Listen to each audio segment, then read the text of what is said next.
സുരേഷ് ഗോപിജിയെ ആദരിക്കുന്നതിനായി അഖില ഭാരതീയ പൂർവ്വ സൈനിക് സേവാ പരിഷത്തിന്റെ സംസ്ഥാന vice president colonel Achuthan സാറിനെ ക്ഷണിച്ചുകൊടുക്കും.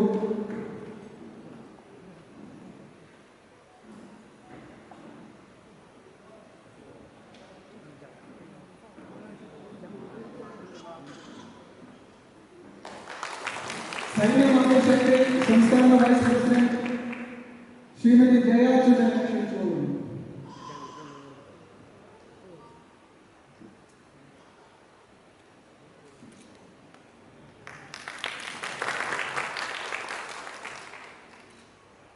സുരേഷ് ഗോപിജിയുടെ ഒരു അഭ്യർത്ഥനയുണ്ട്.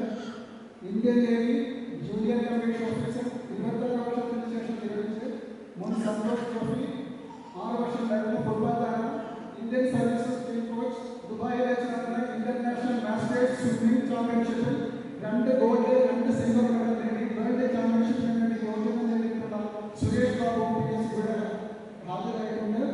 അദ്ദേഹത്തിന് മെഡൽ അണിയിക്കുന്നതിന് ഗാലൻട്രി അവാർഡ് വിന്നർ കൂടിയായ കേണൽ രാജേന്ദ്ര ബാബു സാറിനെ ക്ഷണിച്ചു കൊടുക്കുന്നു. അദ്ദേഹത്തെ ചാർജ് അണിയിക്കുന്നതിന് സുരേഷ് ഗോപിജിയെ ക്ഷണിച്ചു കൊടുക്കുന്നു.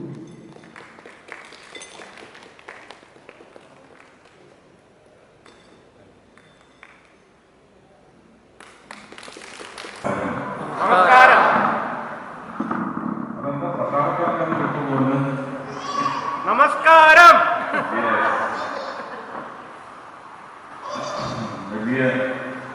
വലിയ തീരുമാനമെടുക്കേണ്ട ദിവസമാണ്. ഉത്തരവാദിത്വം രാഷ്ട്രീയ നേതാക്കൾക്ക് എന്നതിലുപരി വോട്ട് ചെയ്യുന്ന ജനതയുടെ ഉത്തരവാദിത്വം. അതിനാണ് ഞാൻ നടക്കുന്നത്. വോട്ട് ചെയ്യുന്നതിന് മുമ്പ് വോട്ട് ആർക്കാണോ ചാർത്താൻ പോകുന്നത് ഈ രാഷ്ട്രീയ കക്ഷിക്കായി വ്യക്തിക്കായി അതിൻ്റെ കാരണം നമുക്കുണ്ട്. ആ കാരണം നമ്മൾ എന്തെങ്കിലും എപ്പോഴെങ്കിലും അന്വേഷിച്ചിട്ടുണ്ട്. എന്നോട് ചോദിച്ചാൽ ഇല്ല എന്ന്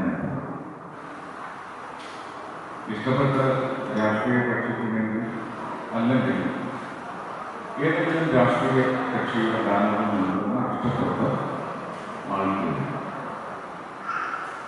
അങ്ങനെ ചോദിച്ചാൽ ഒരു തവണ ശശി തരൂരിന് വോട്ട് ചെയ്തിട്ടുണ്ട്. പിന്നീട് വോട്ട് ചെയ്തിട്ടില്ല. രണ്ടാമത് വോട്ട് ചെയ്തിട്ടില്ല. മൂന്നാമത് വോട്ട് ചെയ്തിട്ടില്ല. അതിന് വ്യക്തമായ കാരണമാണ്. ആ കാരണം അദ്ദേഹത്തിൻ്റെ പ്രവർത്തനത്തിൽ നിന്നാണ് ഉണ്ടായത്. ഇതുപോലെ കൊല്ലം അച്ഛൻ്റെ കുടുംബം എന്ന് പറയുന്നത് കോൺഗ്രസ് കുടുംബം. കോൺഗ്രസ് നെഹ്റു, ഇന്ദിരാഗാന്ധി അങ്ങനെയൊക്കെ പറഞ്ഞു വരുന്ന എന്താണ് പരമ്പരാഗത വോട്ടേഴ്സ് പാർട്ടിക്കാരാണ്. അച്ഛനും ഏതാണ്ട് അതേ ലൈനിൽ തന്നെയായിരുന്നു. പക്ഷേ അച്ഛൻ്റെ കൊല്ലം പട്ടണത്തിലെ ബിസിനസ്സുമായി ബന്ധപ്പെട്ടുള്ള സുഹൃത്ത് വലയം, രാഷ്ട്രീയ സുഹൃത്ത് വലയം, ആ സുഹൃത്ത് വലയത്തിൽ അച്ഛനെ സ്വാധീനം ചെലുത്താൻ പറ്റുന്ന ആൾക്കാരെല്ലാം നിൽക്കുന്ന അവസ്ഥയാണ്. അപ്പോൾ ശ്രീകണ്ഠൻ നായർ സാറ്, അതുപോലെ തന്നെ ആർസുനി, ഇങ്ങനെയുള്ള ആൾക്കാരുടെ പേരുകളാണ് നമ്മുടെ മനസ്സിലേക്ക് വന്നത്. അതുകൊണ്ട് തന്നെ കോൺഗ്രസിനെതിരെയുള്ള വോട്ടാണ്. അവിടെ ആർസുനി ഒക്കെ അന്ന് ജനിച്ചു പോയി എന്ത് സംഭവിച്ചു എന്ന് ചോദിച്ചാൽ നമുക്കുള്ള ചരിത്ര രേഖകളൊക്കെ ഇനി എടുത്ത് പരിശോധിച്ച് എന്താണ് അക്കാലത്ത് തിരഞ്ഞെടുക്കപ്പെടുന്ന ജനപ്രതിനിധികളുടെ ഒരു വിലയിരുത്തലിന് ഇനി സാധ്യതയുണ്ടോ എന്ന് ചോദിച്ചാൽ 78 വർഷം കഴിഞ്ഞ് നമ്മുടെ രാജ്യം എവിടെയൊക്കെ നിൽക്കുന്നു, എവിടെയെങ്കിലുമൊക്കെ എത്തിയെങ്കിൽ അത് രാജതന്ത്രത്തിൽ അല്ലെങ്കിൽ ജനതന്ത്രത്തിൽ പ്രജാതന്ത്രത്തിൽ മാറ്റുരച്ച് നോക്കുമ്പോൾ കാണുന്ന മഹത്വങ്ങളുടെ മെടുക്കുകൊണ്ടാണ് എന്ന് പോലും നമ്മൾ അന്വേഷിച്ച് കണ്ടെത്തി പോകും. ആ കണ്ടെത്തലിന് നമുക്ക് തള്ളിവെക്കാൻ പറ്റില്ലാത്ത ഏത് രാഷ്ട്രീയ കക്ഷികളാണെങ്കിലും ഇപ്പോൾ സർവീസസിലുണ്ടായിരുന്ന ആൾക്കാരെന്ന നിലയ്ക്കും അവരുടെ കുടുംബങ്ങൾ എന്ന നിലയ്ക്കും അവരുടെ പിൻതലമുറക്കാരെന്ന നിലയ്ക്കും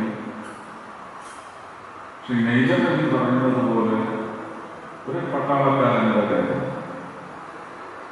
വെടികുണ്ടുകളെയും വെടിയൊച്ചകളെയും എല്ലാം ഭയപ്പാടോടെ ആശങ്കയോ ചെറുത്തുനിൽപ്പിന് വേണ്ടിയല്ല, നഷ്ടപ്പെടാതെ നഷ്ടപ്പെടുത്താതെ നമുക്ക് പിടിച്ചു നിൽക്കാനുള്ള നമ്മുടെ അതിൽ നമ്മുടെ മണ്ണ് പിടിച്ചു നിർത്താനുള്ള ശ്രമത്തിൻ്റെ ഭാഗമായിട്ട് കാത്തുപറ്റി കിടക്കുന്നത് ഒരു അനുവാദത്തിന് ആ കാലഘട്ടം നിന്ന് കഴിഞ്ഞ 10 വർഷമായിട്ട് മാറിയിട്ടുണ്ടെങ്കിൽ അത് ഭരണനേട്ടമാണ്. അതേത് രാഷ്ട്രീയ കക്ഷി അത് പ്രധാനം ചെയ്യും. ഇതെല്ലാം വിലയിരുത്തലിന് എടുക്കേണ്ട ഘടകങ്ങൾ തന്നെയാണ്. കഴിഞ്ഞ 10 വർഷത്തിനുള്ളിൽ ഏതാണ്ട് 7 വർഷം ഭരണ നൈപുണ്യം എന്ന നിലയ്ക്ക് ഉണ്ടായിട്ടുള്ള മാറ്റങ്ങൾ നമ്മളെ സ്വാധീനിക്കുന്നതാണ്. അതൊന്ന്,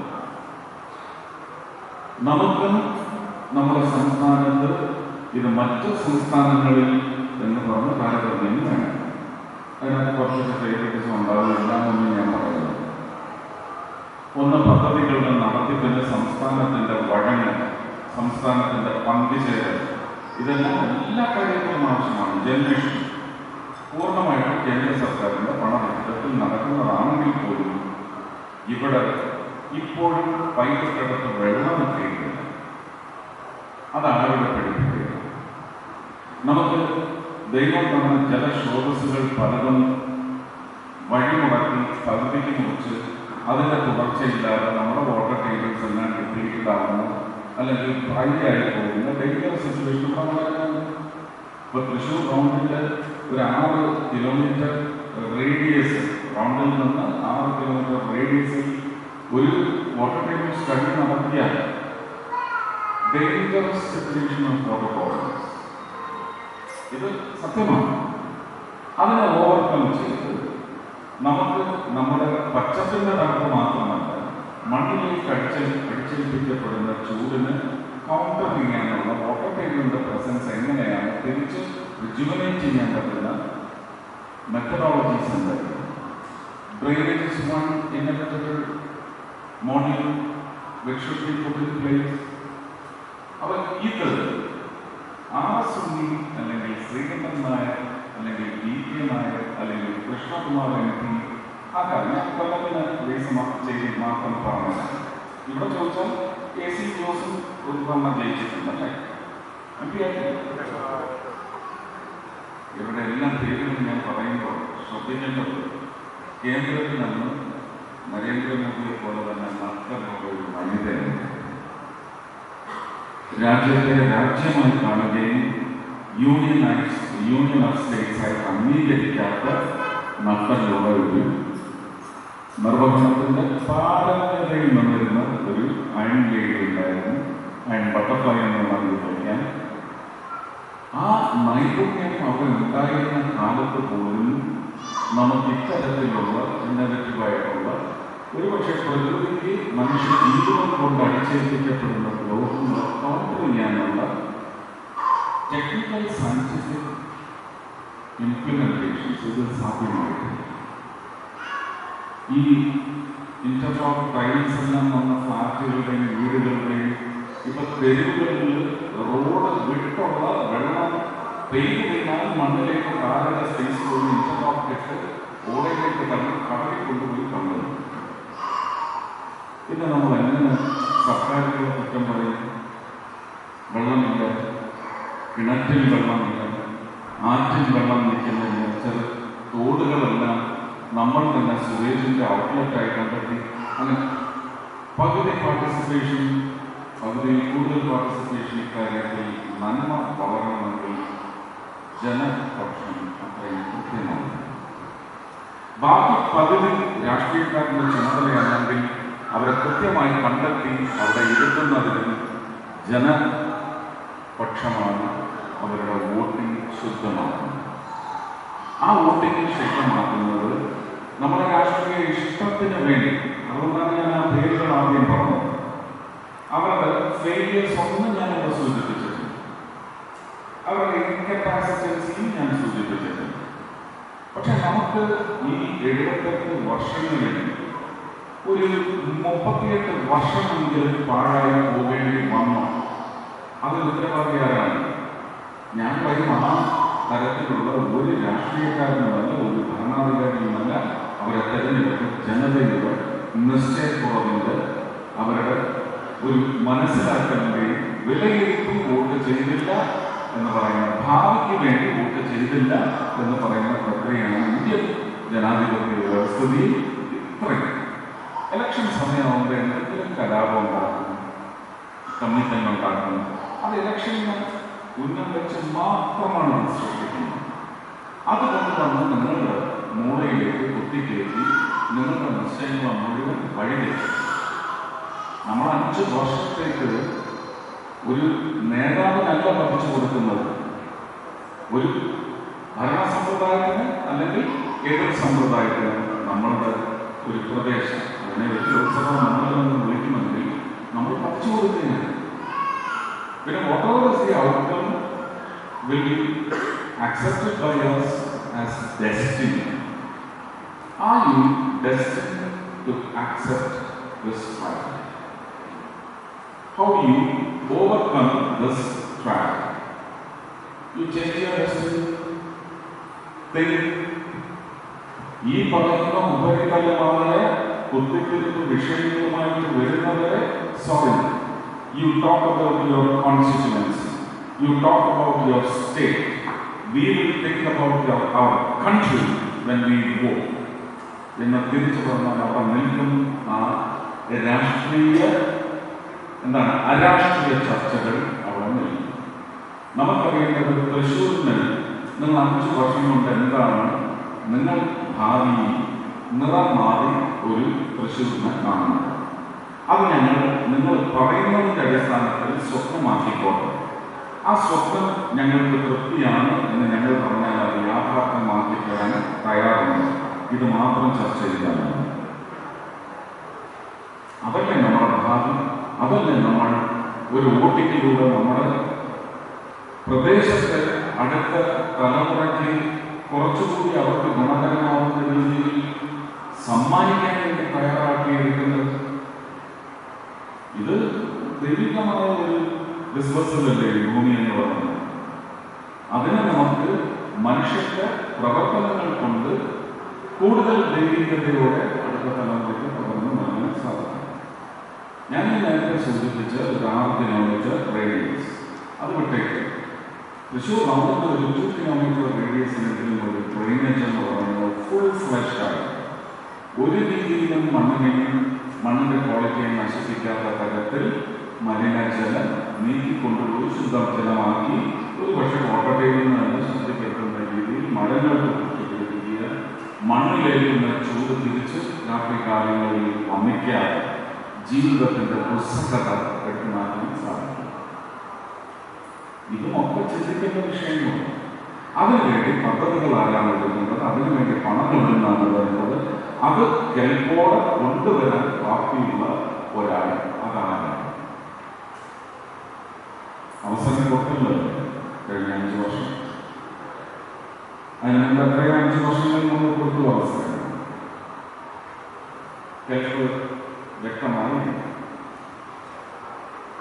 അപ്പോൾ ആ കെൽപ്പ് അടുത്ത 5 വർഷം ഉണ്ടാവുമെന്ന് ഞാൻ പറയുന്നില്ല.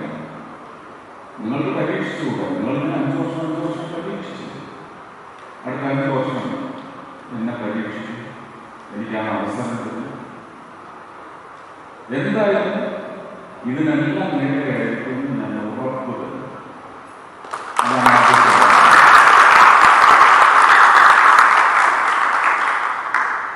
ഒരുപാട് പദ്ധതികൾ ഷട്ടൻ മാർക്കറ്റായാലും ഒരു വിസ്ഡം സെന്റർ അത് കുറച്ച് ജില്ലയിലായിരിക്കില്ല. അതിനോട് ഒട്ടിക്കിടക്കുന്ന പാലക്കാട് ജില്ല, ഷൊർണൂർ, കൊല്ലപ്പാട് ആ പ്രദേശത്തായിരിക്കും. അവിടെ അത്രയും സ്ഥലമാണ്. അപ്പോൾ ഇതിനുള്ള ഇൻസ്റ്റലേഷൻസ് വന്നു കഴിഞ്ഞാൽ അതിനോടനുബന്ധിച്ച് വരുന്ന ക്ഷേത്രത്തിലെ ഉപമൂർത്തികളൊക്കെ ഉണ്ട്. ഒരുപാട് ഉപസ്ഥാപനങ്ങളുണ്ട്. ഹോസ്പിറ്റൽ, ചെറിയ ക്ലിനിക്കുകൾ, ചെറിയ ബുട്ടീക്കുകൾ. ഇതൊരു വ്യവസായത്തിൻ്റെ ക്രയവിക്രയത്തിന് സപ്പോർട്ട് ചെയ്യുന്ന ഒരു ഇൻസ്റ്റലേഷൻ വന്നാൽ ഒരു ഏജ് വന്നു കഴിഞ്ഞാൽ ആ പട്ടണത്തിൽ ഒരു 1000 ഏക്കറാണ് ഡെവലപ്ഡ്. ഇപ്പൊ അത് ആലപ്പുഴയിലാണ് വരുന്നതെന്ന് വയ്ക്കുക. എയിംസ് ആലപ്പുഴ എങ്ങനെയാണ് ചുമത്തപ്പെട്ടത്? കമ്മ്യൂണിസം എന്ന് പറയുന്ന ഒരൊറ്റ നാശയന്ത്രം കൊണ്ടാണ് ആലപ്പുഴ ഇത്രയും താഴേക്ക് താഴ്ത്തപ്പെട്ടത്. ആലപ്പുഴയാണ് കേരളത്തിലെ മഹാബലി, കിഴക്കിന്റെ വെനസ് അല്ല. വ്യാപാരത്തിൽ ശരിക്കും പറഞ്ഞാൽ സൗത്ത് ഇന്ത്യയിലെ തന്നെ നമ്പർ 1 ഡിസ്ട്രിക്റ്റ്. അവിടെ നല്ലൊരു ഒരു സമരങ്ങൾ കയറിപ്പോയി അല്ല. അപ്പൊ ഇത് ടൂറിസം എന്ന് പറയുന്നതും ആഗ്രി ടൂറിസം എന്ന് പറയുന്നതും ആലപ്പുഴയുടെ മുഖമുദ്രയായി നിൽക്കുന്നു. പക്ഷെ അങ്ങനെ ഒരു കാലത്തും അടുത്ത പഠിച്ചെടുക്കാൻ പ്രാപ്തി നേടാൻ സാധിക്കുന്നില്ല. എയിംസ് ആലപ്പുഴയെ ചുറ്റിപ്പറ്റി എവിടെയെങ്കിലുമാണ് വരുന്നതെങ്കിൽ ആലപ്പുഴ കൊച്ചിയിലെ ഒരു സാറ്റലൈറ്റ് സിറ്റിയായിരുന്നു, സാറ്റലൈറ്റ് ടൗൺ. ഇങ്ങനെയാണ് നമ്മുടെ കേരളത്തിലെ വിവിധ പ്രദേശങ്ങളിലേക്ക് ഇൻസ്റ്റലേഷൻസ് കൊണ്ടുണ്ടാകുന്ന സാച്ചുറേഷനും സഫിക്കേഷനും കുറച്ചുകൊണ്ട് നമുക്ക് വൈഡ് സ്പ്രെഡ് ഡെവലപ്മെന്റ് എന്ന് പറയുന്ന ഒരു പ്ലാനിലേക്ക് പോകാൻ പറ്റുന്നു. നമ്മൾ പ്ലാൻ സിറ്റീസ് ഉണ്ടാക്കുന്നത്, ദുബായിയൊക്കെ ഉണ്ടാക്കുന്നത് ഒരു സ്ക്വയറിനകത്ത് എല്ലാവർക്കും റോഡിന്റെ ഷെയർ കിട്ടുന്ന ഒരു പ്ലാൻ സിറ്റിയാണ് ദുബായ്. അകത്ത് അനുഭൂതിയിൽ ഒന്നുമില്ലാത്തത് ഒന്നുമില്ലായ്മയിൽ നിന്ന് ഉണ്ടാക്കിയ ഉള്ളായ്മ. അപ്പൊ ഇങ്ങനെയുള്ള ഒരുപാട് കാര്യങ്ങളുണ്ട്. അവിടെ ഒരു പ്രസിഡന്റ് സെന്റർ, ഇതൊക്കെ പ്ലാനിലുള്ളതാണ്. എനിക്ക് ഇന്നൊരു പക്ഷേ രാത്രി അതിൻ്റെ ചർച്ച അതിൻ്റെ ഏറ്റവും മുതിർന്ന ആളുമായിട്ട് ഒരു ചർച്ച അതിനെ സംബന്ധിച്ചുണ്ടാവും. അദ്ദേഹം വിഷുവിന് അതിനടുത്ത ദിവസം അല്ലെങ്കിൽ അതിനടുത്ത ദിവസങ്ങളിൽ ഇവിടെ വരുമ്പോൾ അദ്ദേഹം നിങ്ങൾക്ക് തൃശ്ശൂരിന് വേണ്ടിയുള്ള വാഗ്ദാനം എന്താണെന്ന് വെച്ചാൽ പറയും.